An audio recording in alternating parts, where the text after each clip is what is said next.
What's up, y'all? Welcome back to another episode of Backseat Noise with Colt Love. We're still at Kansas City Noise Fest, right outside this window at Farewell and Howdy. We got Thomas Lane, a.k.a. Ahriman, a.k.a. Skunt Productions, a.k.a. the mind behind the revival of Kansas City Noise Fest. Thomas, thanks for being here today, man. I'm happy to be here. Thank you for being here, man. Dude, of course you can. Yeah. This is a privilege to be hanging out at KC Noise Fest again. It's been a fucking blast, like having you guys down here to sponsor, and then EMOS and Nocturnal Dissonance and Lost Media Rex and Howdy and Farewell. I'm just cannot be more thankful for everybody that's had a hand in this and all the artists. Well, for anyone watching, this has been one of the smoothest running Noise Fests we've ever been a part of. And compared to past KC Noise Fest, it's been running like clockwork. Yeah, no, I am so fucking impressed with everybody. It's been incredible. Well, thanks for bringing it back, boss. Absolutely. So I guess we'll start with the boring stuff. Just like, can you introduce yourself? Tell us a little bit about what you do. And yeah.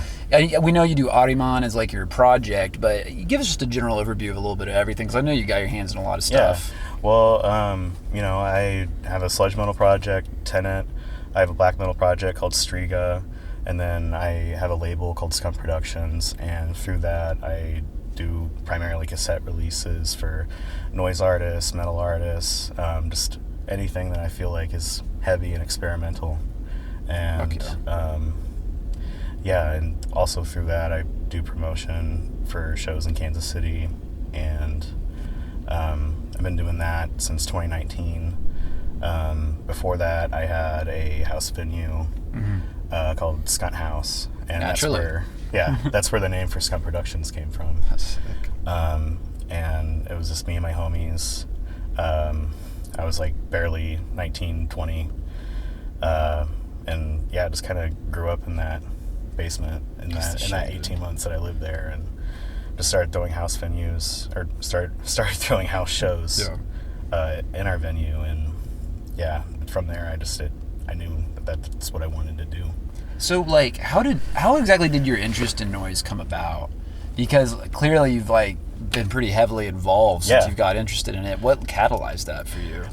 So it was primarily been from Contractor and Trinity, from Doughgirl and Ragic. Yeah, great people. I met them through Skunt House, and it was actually the last KC Noise Fest.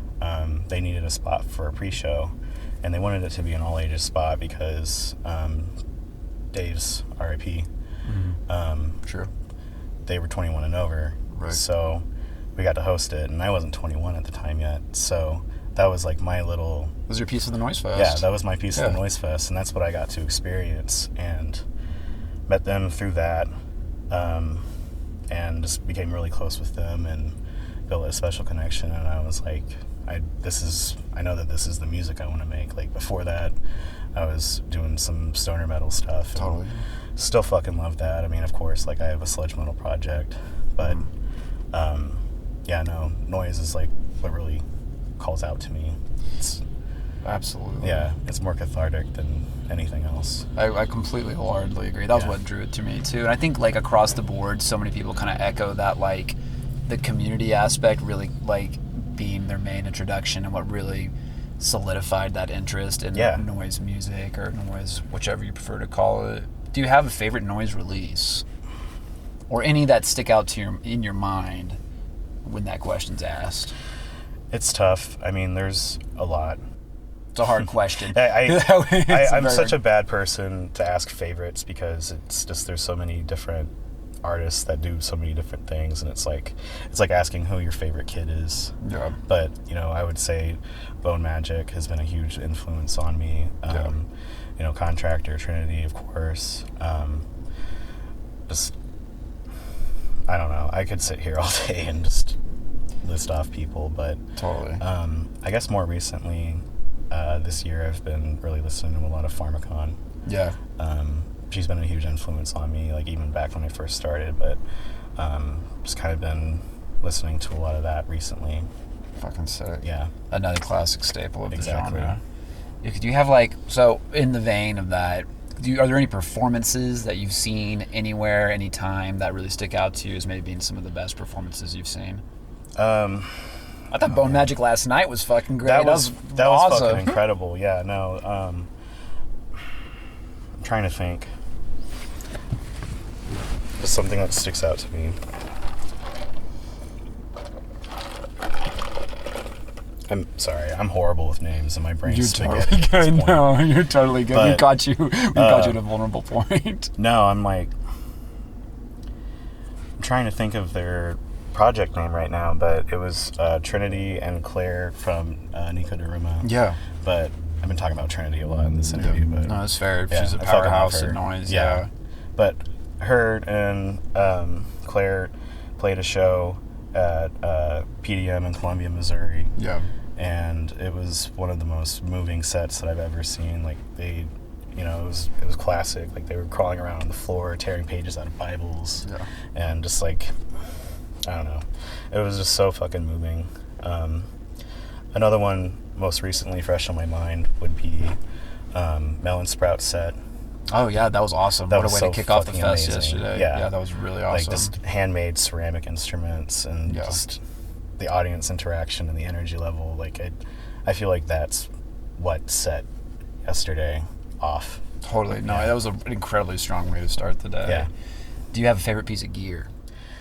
Well, that's timeless. Yes. DD7, Boss DD7. Timeless. This was the first delay pedal I ever bought. Yeah. And the second one I ever bought was actually bought by Matt Hex. Everyone has a Hex gear story. Exactly. But this thing has just been a staple of mine. Like every iteration of my rig that I've had, I've always had one of these on it. Mutual. DD7 is the only delay I've ever owned. Oh yeah. All right, to finish this up, anything exciting coming up? Any recent accomplishments you want to gloat about? I mean, obviously we're at your fest right now. Yeah, I mean, this KC Noise Fest has been a year in the plant, in the works, and that's what I'd like to gloat about the most. Yeah.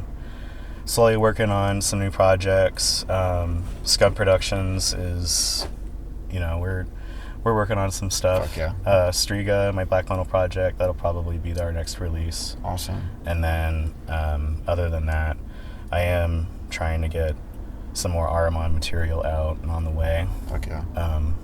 Just kind of am trying to come up with a concept first. I did Nosferatu live score. That was my last release in October. Yeah, we were talking about that earlier. Yeah. It's awesome. And that was a live performance from back in 2022. Mm-hmm.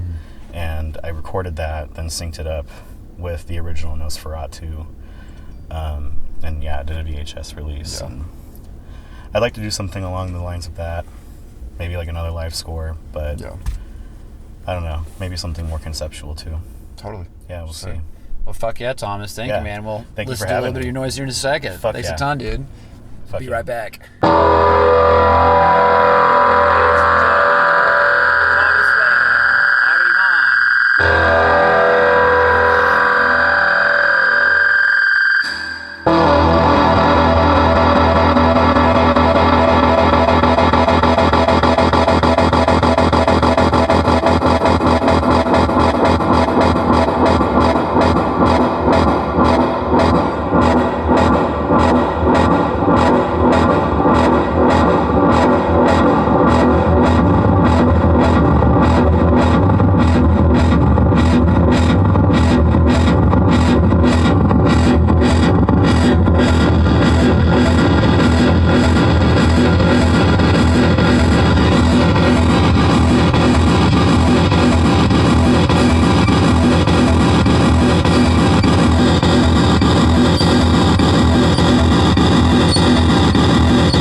Fuck yeah. Cool.